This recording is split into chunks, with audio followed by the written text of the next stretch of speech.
Alright, so basically I'm just going to get right to it. I'm going to head straight into the review.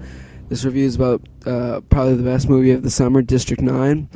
I don't really go to movies that often. Like this summer I went to Angels and Demons. I went to Taking of Pelham 1, 2, 3 and the new Harry Potter. But whenever a new movie comes out that I think would be good, I go and see it. And usually they all are good. And this one, as usual, it was really good.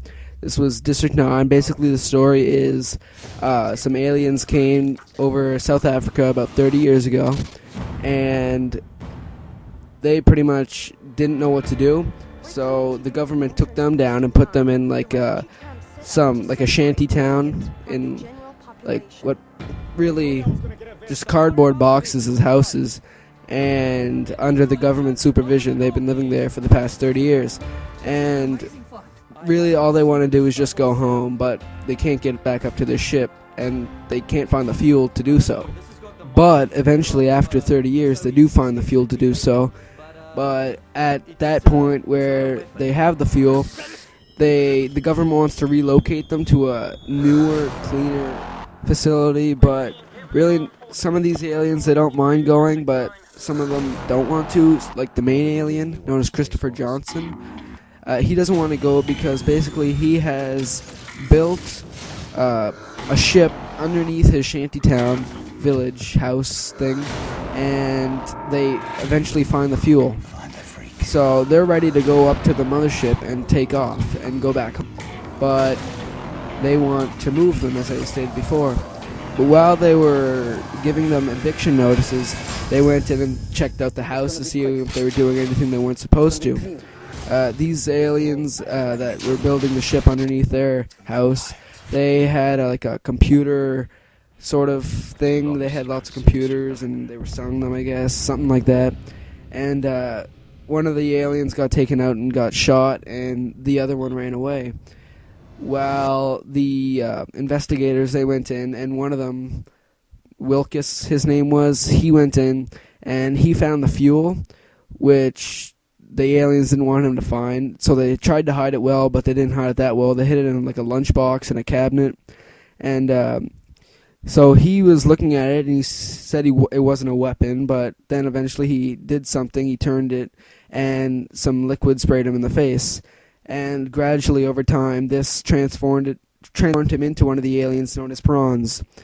He grew a hand, and like his skin was starting to fall off, and towards the end of the movie, he entirely becomes an alien.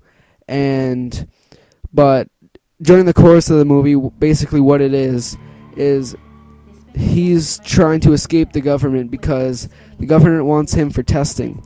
They want the aliens' DNA so they can use their weapons, and they're making him test weapons on aliens, which he doesn't want to do. And it's very hard to watch these sequences because you feel for these aliens. They have such emotion and they have such fear in them that you can see that you don't want them to get shot. And the main character, Wilkes, he doesn't want to shoot them either. So the combination of the alien emotion and the human emotion makes you feel really bad for these aliens. But eventually, over time, the main alien, known as Christopher, he says that if Wilkes can find him his fuel, which he didn't use all of it, some of it got sprayed, but if he can find him some of the fuel, which he goes up to the mothership, he will heal him in the mothership. So they'll take Wilkes up and they'll pretty much reform him into a human again and take away all his alien parts and make him normal again. But after a while, the main Christopher, he notices that he has to go back home immediately, and it will take 3 years for him to come back and heal Wilkes. So Wilkes gets pretty mad and tries to take off and get to the ship so he can heal himself. Basically, that's what he tries to do. But he gets shot down by the government with missiles and stuff. So eventually there's an end battle and there's a standoff, and Christopher and his son or his daughter or his child, they go back up to the ship and they take off and they go home. But Christopher said that no matter what, he promises that he would come back within 3 years to heal Wilkes. And after the conflict, the big battle, Wilkes pretty much disappears because he's still on the run from the government, who still wants him. But his wife, who's still at home, she still gets little makeshift flowers and stuff at her door. Wilkes leaves these things at her door, but she doesn't know it's him. And in the last scene, you see an alien, which pretty much explains that it is Wilkes as a fully transformed human making another flower out of scrap metal. And I know I've given lots of spoilers. I say that in the title and the description and everything. But really, it's hard to make a review about this movie without really telling anything. I mean, Spill made a good review about it. I'll post it in the description. And they made a really good review without giving away any spoilers. They may have given like a few really minor ones, but other than that, there's pretty much no spoilers. And a lot of other people have made spoiler-free ones, but for me, I really can't tell anything about a movie without giving spoilers if I've seen it. So this is how I do movie reviews. And if you haven't seen it, I really recommend you go see it. It's one of the best movies I've ever seen, and I know it'll probably be one of the best movies for you too. If you don't get a chance to see it in theaters with some of you, I know you can't. At least rent it or buy it, because I know you won't be disappointed. And that's really all I have to say. It's such a great movie, and I hope they revisit this world again in a sequel, because at the end they state that they made another camp called District 10. And if Peter Jackson and Neil Blomkamp make another movie called District 10, I would definitely go see that. That'd be one of the most anticipated movies of ever for me, really. Of ever, yeah, that makes sense.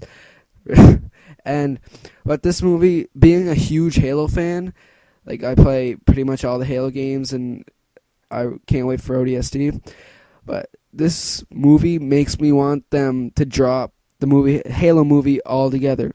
Like, I was really wanting the Halo movie to come out, and I always heard about delays and writing issues and directors and all these negative and issues that the movie had. But seeing District 9 makes me want them to drop it completely, so a District 9 sequel can be made, because I'm pretty sure a District 9 sequel would be 10 times better than a Halo movie, because Halo is a world that we've seen tons of times before, and so many books have been written about it. And District 9, it's been made once, and it was made perfect and beautiful and sad, and you just want to see it again. But Halo, you've seen it already again, and you've seen it more. A Halo movie would just be pretty much the video game or the book without having to do any effort, just sitting back and watching it. A District 9 sequel would be all that times 100 times better. And I just really want that to happen. So basically, this was my review. That's my spoiler review. As I stated before, I can't do it without. But really, just see this movie. 5 out of 5, 10 out of 10, 100 out of 100, 1,000 out of 1,000, etc., etc. This movie is the best movie I have seen all summer and possibly of all time. Go see it. I said that enough. I'll just go see it right now if you can. If you can't, whatever. I know I'm just saying random things, but it's true. Go see it.